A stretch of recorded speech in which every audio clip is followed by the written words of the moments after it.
I'm Teisha Bader with Shalom TV's news update for Monday, October the 21st, 2013. A Palestinian man attempted to stab a passenger on board a bus traveling near the Beitar checkpoint outside of Jerusalem last night. In footage captured by a security camera installed in the bus, passengers are seen fleeing as the attacker is seen attempting and threatening to stab someone. The incident occurred on the number 128 Negev bus line, which travels between Beit Shemesh and Beitar Eli, which is just inside the West Bank. The IDF said there were no injuries in the incident and that they had launched a wide-scale search for the attacker who fled the scene. Ynet reports that 2 mortar shells fired from Syrian territory landed in Israeli territory at around noon today local time in an open area in the Israeli-controlled part of the Golan Heights. There were no injuries reported, and it was still unclear as to whether there was any damage. The IDF was searching the area. The shells were just the latest in a series of what seems to be errant fire caused by the spillover of the civil war in Syria. If you recall, just under 2 weeks ago, 2 IDF soldiers were lightly injured when Syrian shells landed in Israeli territory. One was lightly injured from shrapnel, the other from shock. A Palestinian man who was attempting to enter the village of Mortar in the Negev yesterday was shot and wounded by the IDF. The IDF said the man was trying to breach the area's security fence in an apparent attempt to enter the community. IDF forces fired warning shots at the suspect, who was ultimately shot in the leg. The IDF said the Palestinian was in stable condition and evacuated to Soroka Hospital in Beersheba. Israeli Prime Minister Benjamin Netanyahu continued to warn the international community over the threat of a nuclear Iran this weekend. Netanyahu told NBC News reporter David Gregory in a Meet the Press interview that aired last night that Iran was the one ruling Syria and not Assad. The Prime Minister said, "I don't think Assad is in power, I think Iran is in power, because basically Syria has become an Iranian protectorate. Iran's henchmen, Hezbollah," he said, "are doing the fighting for Assad, for his army. To the extent he has an army, it's the Hezbollah army." Netanyahu also continued to warn the U.S. from easing any economic sanctions against Iran before it completely dismantles its nuclear program and all of its enriched uranium be removed from the country. I think the pressure has to be maintained on Iran, even increased on Iran, until it actually stops the nuclear program, that is, dismantles it. I think that any partial deal could end up in dissolving the sanctions. There are a lot of countries that are waiting for a signal, just waiting for a signal to get rid of their sanctions regime. Netanyahu will repeat this message when he meets with U.S. Secretary of State John Kerry on Wednesday this week in Rome. Meanwhile, Iran's deputy foreign minister accused Israel today of trying to sabotage negotiations between Iran and the West. In an interview with state-owned Arab language news channel Al Alam, Abbas repeated his government's stance of their right to enrich uranium on their own soil. Arakchi said domestic enrichment was a right of the Iranian people, but that the extent of enrichment was negotiable. Arakchi further said the entity that is occupying Jerusalem has spared no efforts in attempting to derail and place obstacles before the negotiations, adding what has been reported about the talks is not accurate and it falls under the realm of speculation. He said the source of this innuendo is the Zionists, who are among those who oppose a solution, and they are not interested in seeing these negotiations come to a positive outcome.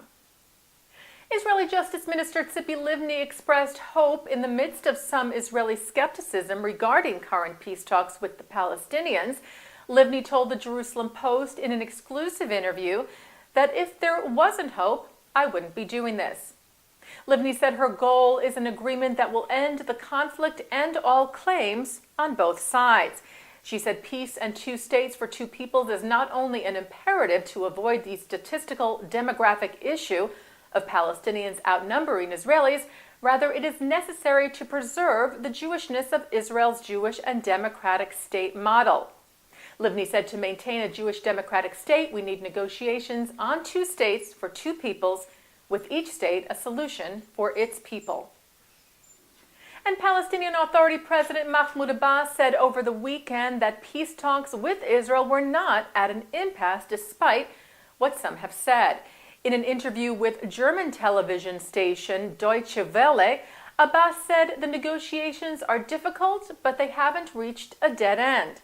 He said they are still in the initial stage and we have enough time to further deal with the main issues that turn out to be difficult. Abbas did also reiterate during the interview that Israeli construction in the settlements needs to stop, saying this hinders the process and blocks the way to solutions. When Abbas was asked by the interviewer whether Israel isn't justified in being wary of signing an agreement with the PA, given that the Palestinians are divided into conflicted camps, Abbas said that he was speaking for the entire Palestinian people and that, of course, there is opposition both on his side and on the Israeli side. He said, though, that if the Palestinians were to sign a peace treaty with Israel, they would be willing to give guarantees. And in addition, he said, both parties agree that any future peace agreement would have to be, quote, legitimized by a referendum. Abbas said, so why these fears? There's no reason for them. 3 more earthquakes hit northern Israel over the weekend. 2 quakes were felt in the area of Lake Kinneret in the city of Tiberias yesterday, within a few hours of each other, both measuring about 3.6 on the Richter scale. These followed an earthquake of approximately the same magnitude on Saturday, also near the Kinneret and the Hula Nature Reserve. We had also reported a quake to you in the same region late last week. The area of the Kinneret, or Sea of Galilee, is located on the Great Syria-African Rift, which has been the center of several earthquakes.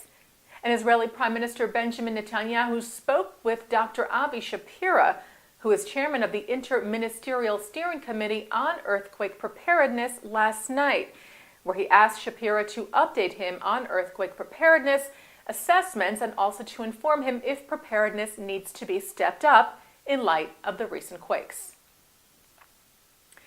The New York Times reports that New York Mayor Michael Bloomberg will receive the Genesis Prize, a $1 million award that organizers are calling the Jewish Nobel Prize. The Times reported today that Israeli Prime Minister Benjamin Netanyahu will award Bloomberg the prize at a ceremony in May of next year. The Genesis Prize was established by the Genesis Philanthropy Group and aims to honor, quote, exceptional people whose values and achievements will inspire the next generation of Jews. Bloomberg will be the first to receive the award. The prize committee said that he was chosen from more than 200 nominees because of his, quote, track record of outstanding public service and his role as one of the world's greatest philanthropists. The mayor said that he was honored to receive the award. In a statement to the New York Times, Bloomberg said, many years ago, my parents instilled in me Jewish values and ethics that I have carried with me throughout my life, and which have guided every aspect of my work in business, government, and philanthropy. Bloomberg said the Genesis Prize embraces and promotes those same values and ethics, a common thread among the Jewish people worldwide that has helped move humankind forward for centuries. And finally, tonight on Shalom TV at 6:30, you can watch 5 stories, the moving accounts of how Jewish organizations changed the lives of 5 individuals, shared at the 2010 General Assembly of the Jewish Federations of North America from New Orleans. And then later tonight on L'Chaim at 9, Yom Kippur War hero Don Almagor talks about the Battle of Tel Saki and his film in tribute to the event called The Battle Over the Soul. That's tonight on Shalom TV and ShalomTV.com. And that's Shalom TV's news update for Monday, October the 21st, 2013. I'm Teisha Bader.